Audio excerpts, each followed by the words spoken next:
Well, thank you very much. And I'd like to ask Caroline, who's become very famous, big star, and she has a person who's a colleague of hers, a friend of hers, and that she has a lot of respect for, who comes from the area and knows exactly what's happening. Caroline, could I ask you to say a few words? Yes, sir. Here we have Haryana, who is from the continent of Africa. She's been a reporter here in the United States for many years, and she has a story to share with the press, with the media, and with these two fantastic leaders who have joined you today. So, Haryana, please. Why don't you come up here and talk so they can see? Sure. That'd be great. Thank you very much. Thank you, Mr. It's a great honor. Thank you, Mr. President. So, as Caroline has mentioned, President, first of all, I want to let you know that I'm the only African reporter accredited here at the White House and I cover for the entire continent. So, I just arrived from Congo, Democratic Republic of the Congo, yesterday. I went to see firsthand how the people is feeling and the president's message, President Felix Tshisekedi, about this upcoming peace deal.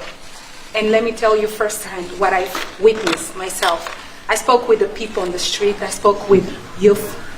They know your name. They know that our president named President Trump is working hard to finally bring peace to the country. I saw hope. They have hope now for a better day in Congo.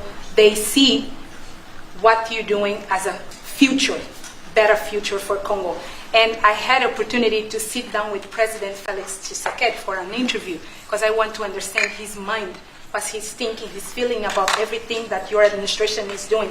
And he told me firsthand that for many years, many American presidents overlooked this conflict. They didn't do nothing.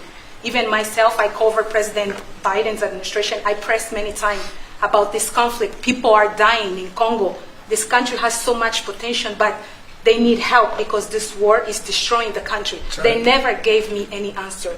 And he told me, President Tshisekedi, that you have no idea, he's very thankful for what you're doing, for what your administration is doing. Not only him, the entire Congolese people. They see that finally they will have hope. And President Tshisekedi also mentioned at the end of my interview that when peace finally comes to the Democratic Republic of the Congo, he's thinking to nominate you as a Nobel Prize Peace because he said you deserve, you have been working to bring peace in the world, not only at the Congo, and he's very hopeful to meet you in the future. That's so nice, boy, and that's so beautifully stated. And Caroline said, number one, she did say, and I shouldn't say this because it's politically incorrect, she said, she's beautiful, and you are beautiful. I'm not allowed to say that, that could be the end of my political career, but I'll say it anyway. But you are beautiful, and you're beautiful inside.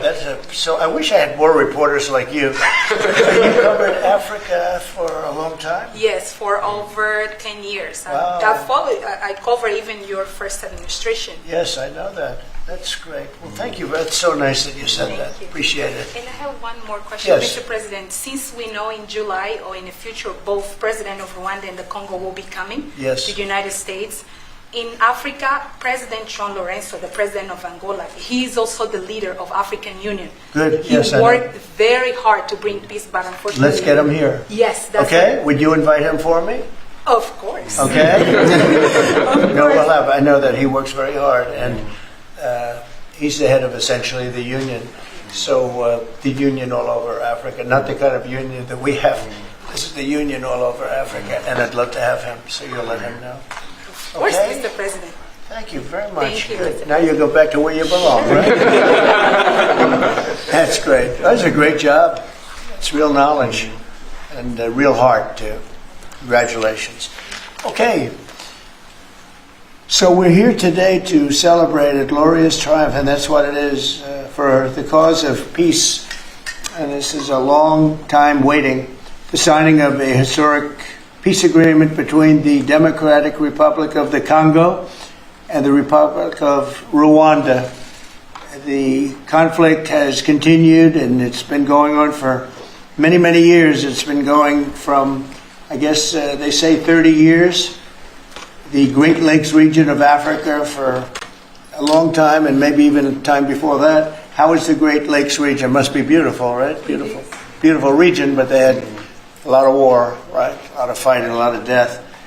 It's displaced countless people and claimed the lives of thousands and thousands. But today, the violence and destruction comes to an end, and the entire region begins a new chapter of hope and opportunity, harmony, prosperity, and peace. That's been a long time waiting. I said, how long has the war been going? And a friend of mine who was very much involved said 30 years, and at least 6 million people were killed during that period of time. It's incredible. And somebody said that was actually, it's the biggest war on the planet since World War II. So it's a shame, but we're going to bring it to an end. I want to express my gratitude and congratulations to the representatives of the Democratic Republic of the Congo and the Republic of Rwanda, who signed this pivotal agreement a short time ago. They just signed right in front. And let me also thank Secretary of State Marco Rubio, who has worked very hard on this subject, and we've worked on it together, for his outstanding leadership, as well as Senior Advisor for African and Africa Affairs, Mossad Boulos, who's, as you know, spends a lot of his time in Africa, and he's very comfortable there. I said, were you at all uncomfortable with all of the turmoil and all of the killing? And he said, no, I wasn't uncomfortable, and that's what you need. You need somebody that's going to be able to get. So, Mossad, I want to thank you very much for the job you've done. Amazing guy, actually. I also want to thank African Union, Qatar, Togo, for working closely with the United States. And I know Qatar was really working hard. And African Union, we just spoke about that. And I look forward to having them representatives here when we do the official meeting, and that'll be sometime in July. And we look forward to it. And you better be here covering it, okay? We're not going to stand anybody else covering it but you. But this is a tremendous breakthrough. In a few short months, we've now achieved peace between India and Pakistan, Israel and Iran, and the DRC and Rwanda, and a couple of others also. Serbia, you know, was they were getting ready to go to war with a group I won't even mention because it didn't happen. We were able to stop it. But I have a friend in Serbia, and they said we're going to go to war again. And I won't mention that it's Kosovo, but it's Kosovo. But they were going to have a big time war, and we stopped it. We stopped it because of trade. They want to trade with the United States. I said we don't trade with people that go to war. And we said that also with, if you take a look at Pakistan and India, it was great. They have two great leaders, and they were able to stop. They were in the midst of a big fight, I guess everybody saw, and it was going to get very bad. And they are nuclear nations, very powerful nuclear nations. In the months and years ahead, my administration will continue to work closely with all of the parties in this deal and ensure the agreements are fully taken care of, and you're going to do what's in the agreement. We'll say you better do what's in that agreement, right? Because if somebody fails to do that, bad things happen. But I have a feeling that after 30 years, I think after 30 years you're all set. I think both of you have said that's enough, right? That's enough. Yeah. That's enough. You've seen it all. So this is a wonderful day. It's a great day. We've had some tremendous success. It's been a great week between just coming back from a very successful trip. NATO's really pulled together. They have. They're going to spend over $1 trillion a year. Nobody expected a thing like that to happen. And we had the war, as you know. That was we call it the 12-day war. It was exactly a 12-day war, and we ended up with no nuclear weapons. That's what we wanted. They were just absolutely blown to pieces. Those 3 sites. And there's no nuclear weapons, and hopefully there can be a lot of healing, and the healing is starting. And it's been a really pretty amazing week, and this is one that I really look forward to. This was set up a few weeks ago, and it was something that I really look forward to. If we can do this, and we do that because we have a certain competence that's good, we're able to get people to be peaceful. I think we can do war better than anybody, but we don't want to.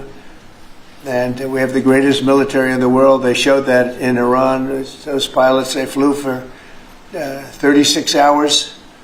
And think of that, and they hit their target. The size of this desk, half the size of this desk, from about 52,000 feet in the dark of night with no moon, 0 moon. They wanted it that way. Can you believe it? And they hit, every missile hit exactly half the size of this beautiful Resolute desk. We don't want to talk about it when it comes to rockets hitting it, but half the size of this, and they hit dead center from tremendous heights, going at tremendous speeds. It's amazing. Nobody could do a thing like that. Nobody has that weaponry, and nobody could do a thing like that.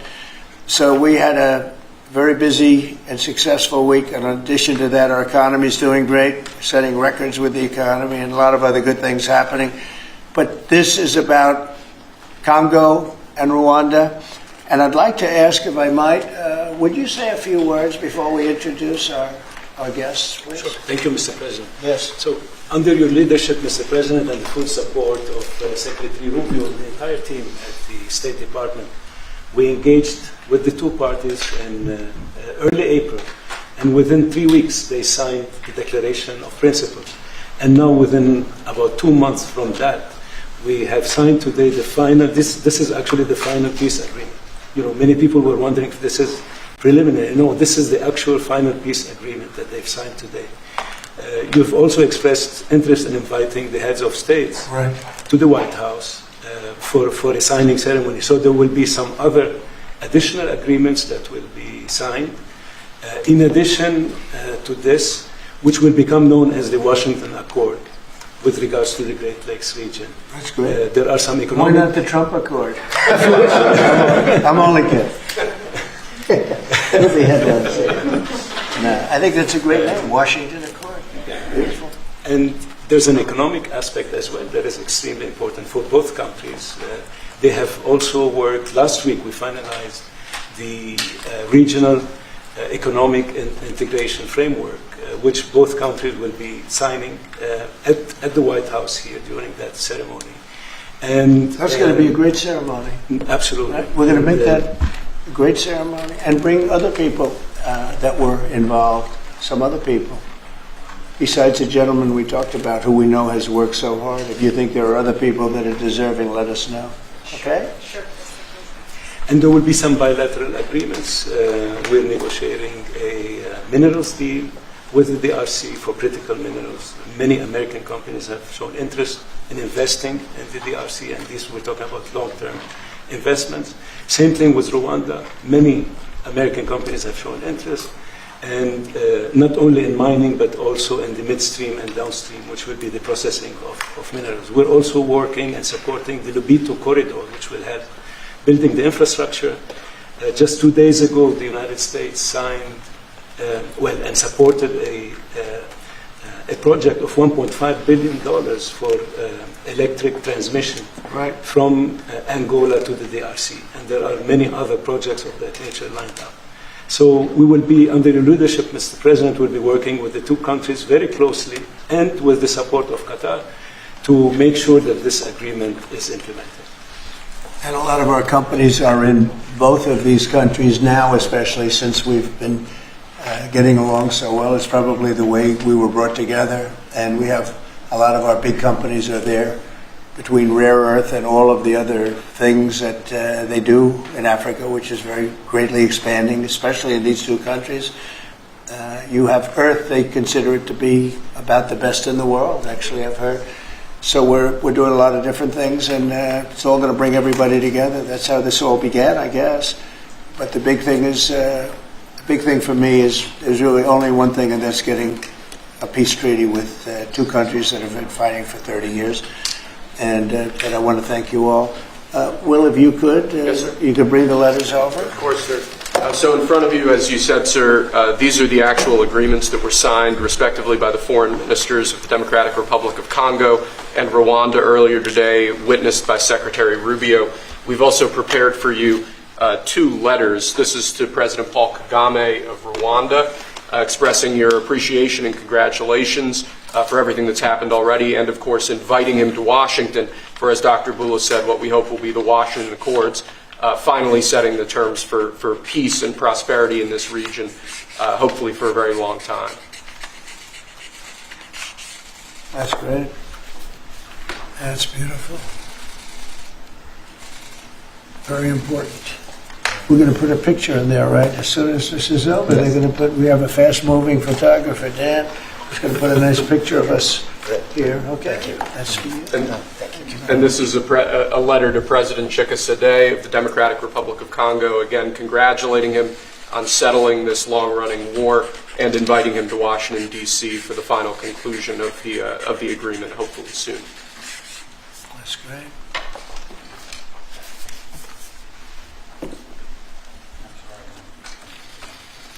Nice, right? That's great. You take that pen, and you take that pen. Thank you very much. So I'd like to ask JD to say a few words, our great Vice President, and then Marco, and go ahead. Great. Well, first, let me welcome the foreign ministers of Rwanda and Congo. It's great to have you in the Oval Office. And second, let me say congratulations to the President, Secretary Rubio, and the entire team. I think for the people of these two countries, they should know that the United States is committed to the pathway of peace. But to my fellow Americans, this is really a celebratory moment. This is a big moment for our country because under the President's leadership, we've taken what was 30 years of killing and war, the worst war in terms of death count since World War II, and now we're on a pathway to peace. And so if I think about what I know about these two countries, for 30 years, pretty much the entire time that I can remember these two countries being in the news, much of the story has been about them fighting one another, about them killing one another. And now we can look forward to a future where my children will look at this moment as the beginning of a new story, a story of prosperity and of peace. So thanks to the President, congratulations to the entire team, and to my fellow Americans. We should all be really proud because it's amazing what active presidential leadership can accomplish when it's geared towards peace and prosperity, and that's what we have in the Oval Office right now. So great job, sir. Thank you very much, JD and Marco, and then we're going to ask the two principals to speak. Yes, sir. Mr. President, first of all, thank you. When I first came on this job a few months ago, you made it very clear that one of the priority of this administration under your leadership is going to be the pursuit of peace. And from day one, whether it's been in Ukraine and Russia, whether it's been Pakistan, India, whether it's been Iran and Israel, and in the continent of Africa, your priority's been on peace. And today we see this come to fruition. It's sad. Wars get a lot more attention than peace. But peace is harder than war. A lot harder. And I want to congratulate both of the leaders here and their respective presidents for choosing the harder path, which is often peace, than the easier path, which sometimes is war, as costly and as bloody as it may be. And I echo the Vice President's statements, and that is that Americans should be very proud that the number one voice for peace in the world today is our President, your President. And so thank you, President Trump. And I want to, again, recognize Dr. Boulos and the work he's put into this from day one. He's really put a lot of time and effort, and as our friends from the respective countries can share with us. And last point, I do want to thank, you've done this already, but the African Union, Togo, and Qatar, who have been extraordinary partners and whose help we're going to need to continue to receive in order to bring all this to fruition. So congratulations to both of you. Thank you, Mr. President. Thank you. Great job you've done. Do you want to start? Either way. Would you like to start? Ladies first, maybe. Okay. Thank you so much. Thank you Again, very much. thank you so much, Mr. President, for having us here. I think I can summarize my contribution in 3 main points. First of all, thank you and congratulations indeed for this remarkable milestone, which is putting an end to 30 years of conflict and of suffering, and which is redefining the perspectives that millions of Congolese and of citizens of the greater Great Lakes region will have. The second point is stay committed, stay on board. We need the United States to make sure that this agreement holds and that you hold us accountable. And the third point is, if you stay on board, I think there are so many perspectives that we can transform our partnerships through and that can usher in an era of prosperity, of growth, and of shared bilateral relationships that go well beyond the challenges that we've shared together, and that can at least, or finally, focus on the potential and of the wealth that we can share.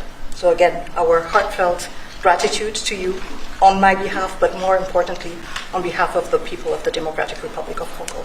Thank you so much. Beautifully spoken, and I look forward to seeing your leader. They will, highly respected person, as you know, Indeed. highly respected all over the world, but in Africa in particular. So sometime in July we'll do something, big ceremony. We look forward to it. Thank you so very much. Please. Thank you very much, Mr. President. This is indeed a historical day because it's the signing of a peace agreement between Congo and Rwanda to end a conflict that has been going on for 30 years. And there has been many mediation, facilitation in the past. but none of them succeeded. And we believe that it's because of your leadership and your steadfast commitment to this process, with also a new approach of economic integration, regional economic integration, which is important to allow Rwanda and DRC working together, because this is a very rich region with cross-border trade, with the minerals, with natural wealth. So with the US standing side by side with Rwanda and DRC, we believe that we will achieve a long-time peace. And we also believe that, as my colleague from DRC stated, it's important for the United States to stay committed, because today we signed, but now we need to implement what we have signed in order to open this new era you were talking about of prosperity, so that we can reap the economic dividend of peace.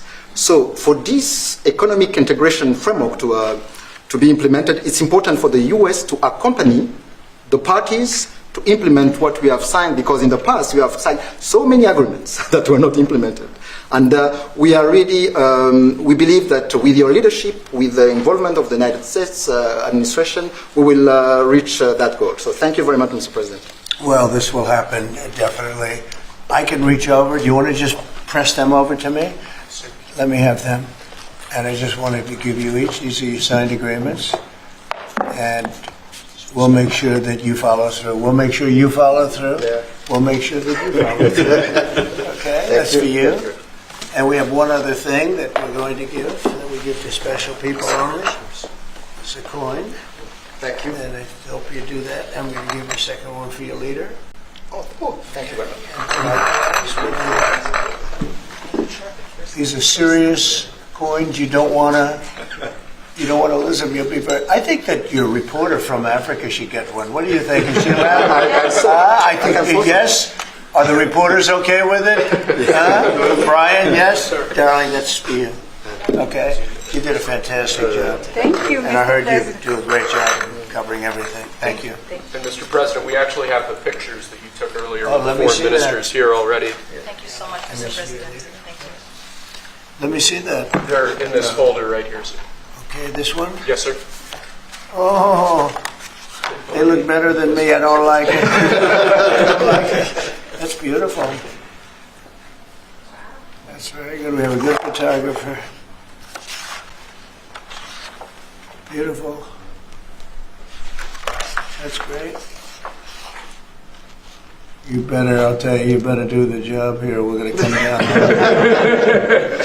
It's beautiful. Thank you very much. So we'll put them in. That's for you. I can do that. That's for you. This is from the Congo. What is it? From the Congo. Yes. Okay. Let's see, we have two of them, I think so.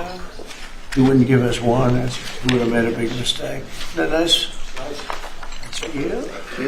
That's for you. Thank you, Mr. President. Thank you very much. And you're all set, and this is for you. You're going to Yes. get this. Good. Might as well hold it. Thank you so Thank much. you very much. Good luck. Thank you. Do you have any questions? No, not Canada. This is about Canada. Why not? Why not This Canada, is by the way? about- Why? I mean, because this is about a different subject. But right you're now. ending all. This is right now actually a much more important subject.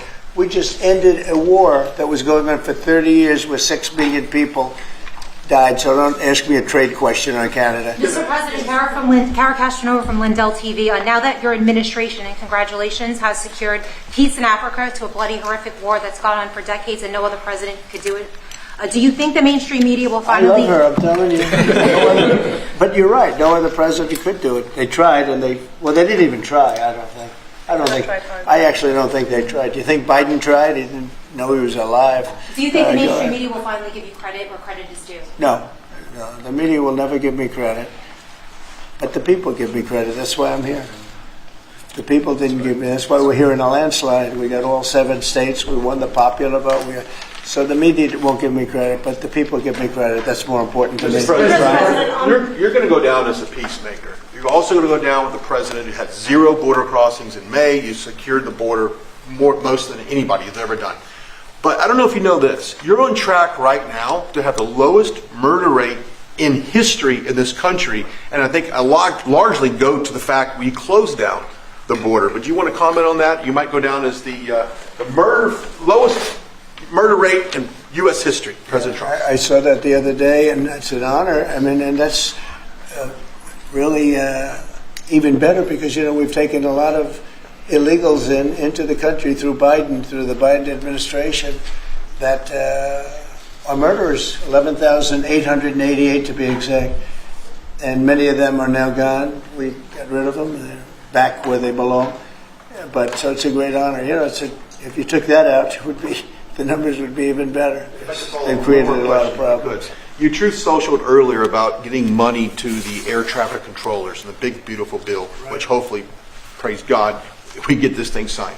What does that mean to that industry that has been suffering the last couple of years, probably a decade of being underfunding, and how that changed the safety of air travel? Well, they've underfunded the airports for years, and I started the process of getting it completed in terms of the equipment necessary to land the planes, where the planes, like the helicopter accident with the plane, would have never happened if they had the right modern equipment. It would have been bells and whistles would have been going on all over the place. And I had that all set, but when I wasn't here, they totally dropped it. You had a terrible head of transportation. We have a very good one there, Sean Duffy. But you had Buttigieg, and he didn't know a damn thing. He'd ride to work on his bicycle. He didn't know what the hell was going on. He was terrible. So he totally dropped that. It was a project that should have happened, and I was all set.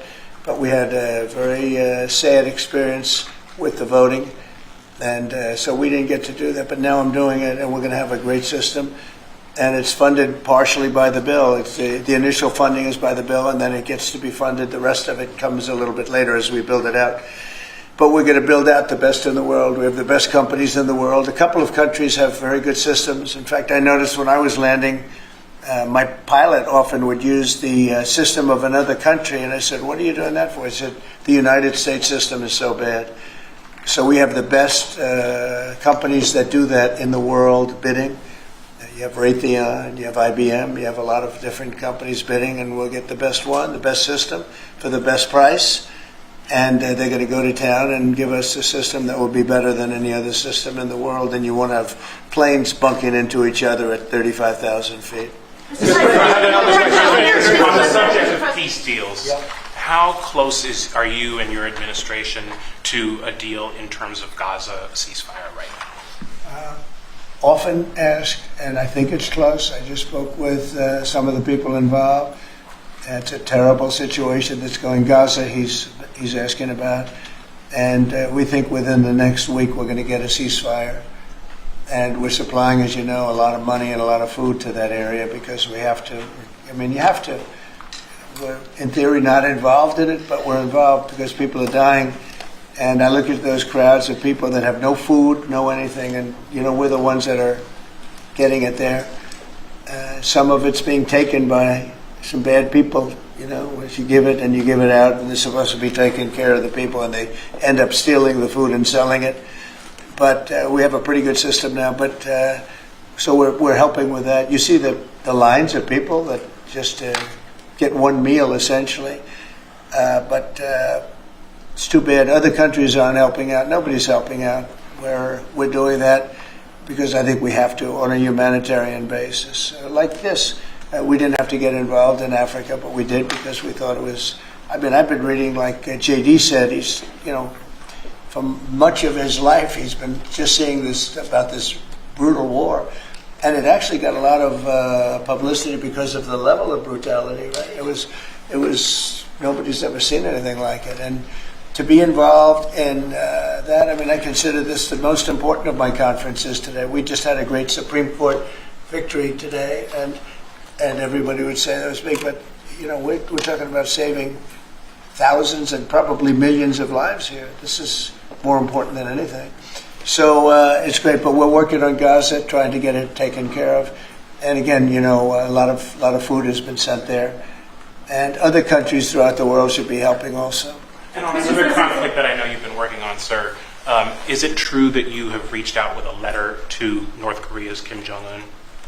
Well, if there is a conflict, I get along with him very, very well. and we'll get the conflict solved with North Korea. I've had a good relationship with Kim Jong-un, and I've gotten along with him really great, so we'll see what happens. But somebody's saying there's a potential conflict. I think we'll work it out if there is. It wouldn't involve us. But again, we're very far away from a lot of these places that we're solving problems with. But I enjoy doing it, I like doing it, and it's the right thing to do, and we have an ability to get it done. So we're solving things that we didn't have a lot to do. Serbia, Kosovo, I told you, we solved a potential disaster. I can tell you that some of the countries that you're not going to hear about, but some countries that were ready to go to war with their neighbor are not going to go to war with their neighbor, and that's a great thing. We have a number of them. But I'm very happy about India and Pakistan because they actually have nuclear weapons. You know, when you talk about Iran, they were trying to get it, but India has nuclear weapons. Pakistan has nuclear weapons, high-level nuclear weapons both, and getting that solved was really great. We did it through trade, so it was a great thing. Mr. President, when it comes to nuclear weapons, Mr. President, are you concerned that the Iranians may have some enriched uranium at Pickaxe Mountain? The last thing they're thinking about right now is enriched uranium. They're not thinking about what they want to do is they want to get back to life, and they do want to meet me, and we'll do that quickly. We're going to do it quickly. They said this morning that they don't want to meet with the U.S. Were they telling you something different in private? They may say that to you. Don't you think they want to meet me? Don't you think we have sanctions on there that they can't do anything? Wouldn't you think that they want to meet me? I mean, they're not stupid people, but they went through a lot, and they suffered, and so did Israel. Israel suffered greatly. It was a nasty 12 days, and yeah. We'll see what happens. Are you considering sending Patriot missiles to Ukraine? Have you made up your mind about that yet? Go ahead. Mr. President, there are a few unanswered questions that remain in this deal. For example, will this conflict? For example, will Rwandan troops pull back from parts of the DR Congo, and also will the M23 rebel group be allowed to remain in parts of eastern DR Congo? Do you have any answer to those questions? Let me ask you that question. You want to answer that one? It sounds like an interesting question for you. Go ahead. Thank you very much. In the agreement we signed, we have taken the concept of operation for the neutralization of the FDLR, which is a vicious genocidal movement, and the lifting of Rwandan defensive measures. So this was already signed last year in November, so we will implement it. This concept of operation to do both things, to neutralize this movement, which has been destabilizing Rwanda for many years, and to lift our defensive measures. As for the M23, in the agreement also, we have decided to rely on the Doha talks, because there are currently talks between the AFC M23 and the DRC government to have a peace deal also that will complement the Washington peace agreement. So both things are taken care of. Thank you. Mr. President, will the United States be enforcing this agreement or taking a role in it? We're working with them to get it enforced. They can enforce their own agreement, but we'll be putting a lot of pressure on to make sure it gets enforced. The two people in this room are very, very capable people, and they'll get it done. I think they'll get it done. They love their... One thing I learned very quickly is how much you love your country, and you want to get it done. And they know it has to get done, otherwise bad things happen. But I think we're well beyond that. Other presidents should have done what I'm doing right now. They never did it. I don't think they ever tried. I don't think it's like they couldn't do it. I don't think they ever tried. And if they did, they wouldn't be able to do it anyway. On the President, Yes, thank you. Mr. President, can you share with us what can happen if one of the parts violate this peace agreement? Because we don't want war to come back to DRC. I'd rather not say. I would just say that there are big penalties if they violate, and they're not going to. I don't think they will violate. I think they mean it, but we have very severe penalties, financial and otherwise. Okay. Mr. President, we can circle back to your own social post on Canada specifically. Why are you deciding to end trade talks with Canada, and what rate are you looking to set? So Canada put a charge on some of our companies, and Canada's been a very difficult country to deal with over the years. We hear Canada, we have a great relationship with the people of Canada, but it's been very difficult, and they put a charge, and they were a little bit early. We found out about it. So, and we have all the cards. We have every single one. We don't want to do anything bad, but they have economically, we have such power over Canada. I'd rather not use it, but they did something with our tech companies today, trying to copy Europe. You know, they copied Europe. It's not going to work out well for Europe either, and it's not going to work out well for Canada. They were foolish to do it. So I said we're going to stop all negotiations with Canada right now until they straighten out their act. Is there anything Canada can do to change your mind about this situation? Well, no, they put a tax on companies that were American companies that they shouldn't. Very severe tax, and yeah, I guess they could remove it. They will, but I don't really. I mean, it doesn't matter to me. We have all the cards. We have all the cards. You know, we do a lot of business with Canada, but relatively little. They do most of their businesses with us. And when you have that circumstance, you treat people better. They've had farmers that are getting like 300, 400, 200% in tariffs. Nobody's ever seen anything like it. We have cases, you don't read this and the people don't report, but they charge us 400% on some dairy products. 400%. Nobody writes that. It's not fair to our farmers, and we've got to protect our farmers. Mr.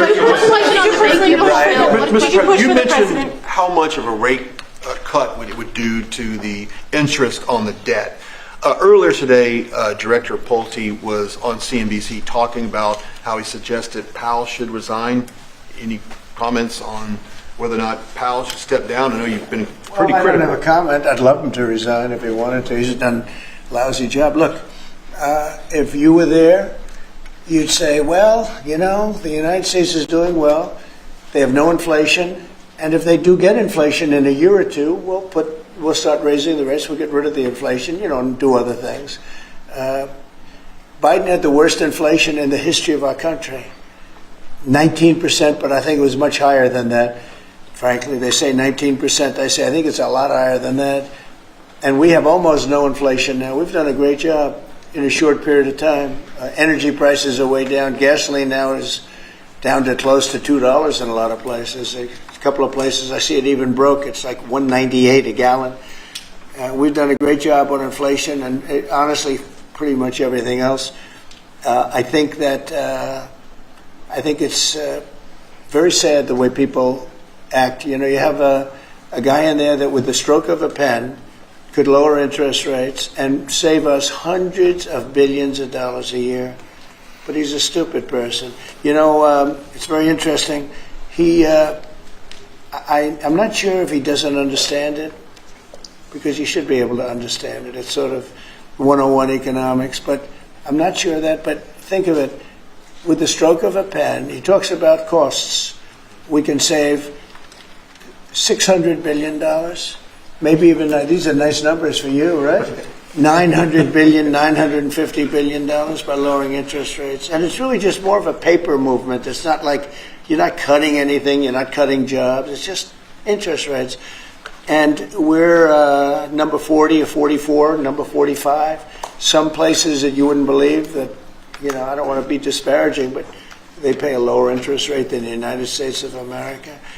And without us, everything blows up. You know, we sort of control the world in that sense.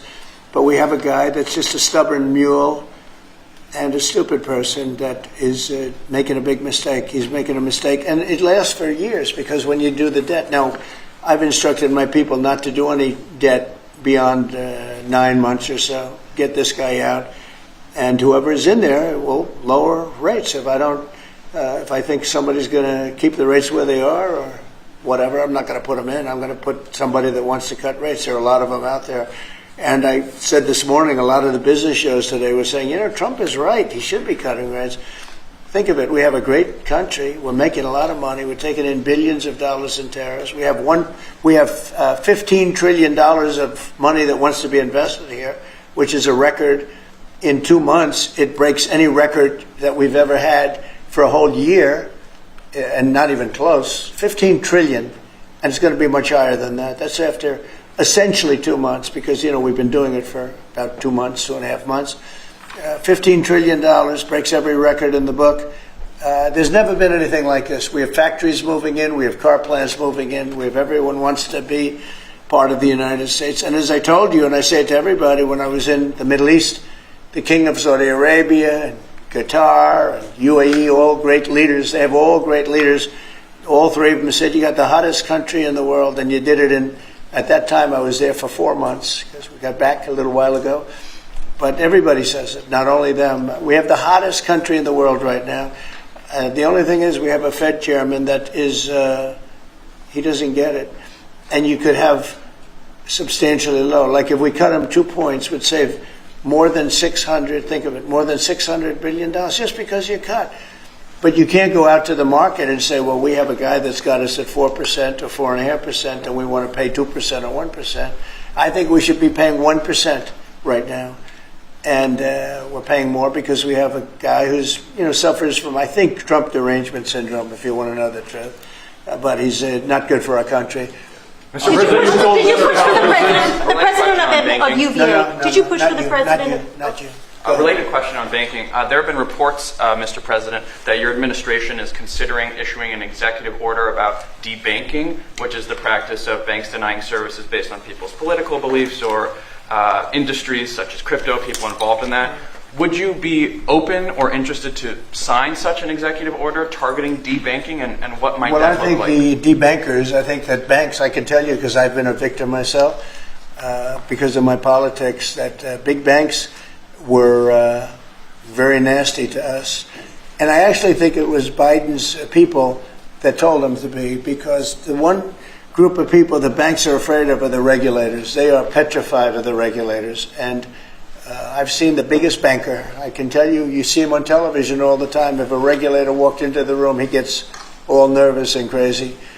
They're afraid of the regulators. And if the Biden people order the banks to be virtually closed, they can do anything they want. The regulators control the banks. It's not the president of the bank.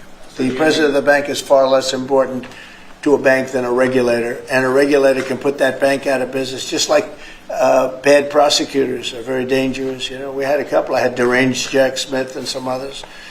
And we kicked their ass. But it was, it's a tough kind of a situation. Prosecutors are very dangerous. A great prosecutor is an amazing asset for a country. But a corrupt prosecutor, a bad prosecutor is very bad. Well, the regulators are the same thing. And when they tell the regulator to go and make life impossible for big banks or little banks, they really control it. So there is a lot of debanking, and they call it debanking, call it a lot of different names. Essentially, they make it impossible to do business. And those people are very bad and very dangerous, and they shouldn't be doing it. Mr. President, could you please explain how taxes would go up by 68% if the bill isn't passed? Where does that number come from? Well, it comes from the fact that you have automatically the Trump cuts, which were the biggest cuts that we've ever had. Now, these cuts are even bigger. But from the last administration, we had the Trump cuts. It was a 5-year deal, and it comes due. When you add that to the cuts that you already have and other things, it amounts, according to what they tell me, about 68%. That would mean you'd have a tax, so that that the tax cuts that they got, the biggest tax cuts in our history, would immediately go up to that level. And that alone is a big chunk of the 68%. And then you have the other taxes that would accumulate. And they say that you'd have about a 68% tax increase. Sir, you said a moment ago that it won't work out very well for Europe on trade. Does that mean you want to cut off those negotiations as well and just tell them what they should be paying? Well, they've been very tough. The European Union was formed in order to take advantage of the United States on trade. That was why they were formed. And they're nasty. They're very nasty. We have a good relationship. I'm dealing with Ursula right now and the group. But it's a very tough situation. They have been unbelievably bad to us. If you look at past precedents, they've treated them very badly. They're being very nice to me because I get it. I know the system, and we have the cards. We have the cards far more than they do, and they have not treated us well, and they're coming to us right now. I said I was going to put on a 50% tariff. As soon as I said that, I put it out on Truth. As soon as I said that, they came to the table. They didn't want to come to the table. My people were telling me, Scott was telling me, and the whole group was telling me that not a good situation. They want to tap it down the line. They don't want to really deal. So I said, we're going to put a 50% tariff on you. And Howard, as you know, was very much involved, Lutnick, Commerce, and he said they don't want to talk. As soon as I put that on, I was getting calls from them like, can we meet tomorrow? And the problem is they have a lot of very unfair taxes. They have a lot of taxes that you wouldn't put on, and they sue all our companies. They're constantly suing Apple and Google and all of these companies and getting in front of judges that essentially almost work for them. I guess they do work for them. They're European Union judges. And they're getting these crazy rewards. Apple was fined $17 billion, and others are being fined tremendous numbers of dollars. They're nasty people. And I don't want them affecting U.S. companies. I don't want that. If anybody's going to affect a U.S. company, I want it to be us. And if they're going to have to pay a penalty or a fine, let it be to us. So they've done this for a long time, for years, but they're very nasty. The European Union is very nasty, there's no question, but they'll learn not to be so nasty very soon. They know that. They know it's coming. Vladimir Putin reached out to you to help you with the Iran crisis. Well, he made some nice statements today. Did you see the statements? I saw the statement. Very nice. Vladimir Putin made some very nice statements today. Look, he respects our country again. He didn't respect it a year ago, I can tell you right now. But Putin respects our country. And President Xi of China respects our country. And Kim Jong-un they respect our country again. We were not a country that was respected just a year ago. We had a president that was incompetent. We had bad people circulating around this desk, this beautiful, resolute desk. They had, I guess, evil intentions. You couldn't be that stupid. I mean, they had evil intentions. But the world respects our country again. Thank you very much, everybody. Thank you, press. Thank you, press. Just outright the story. Thanks, guys. Thanks, everybody. Thank you. Thanks, guys. Let's go. Keep going. Thanks, guys.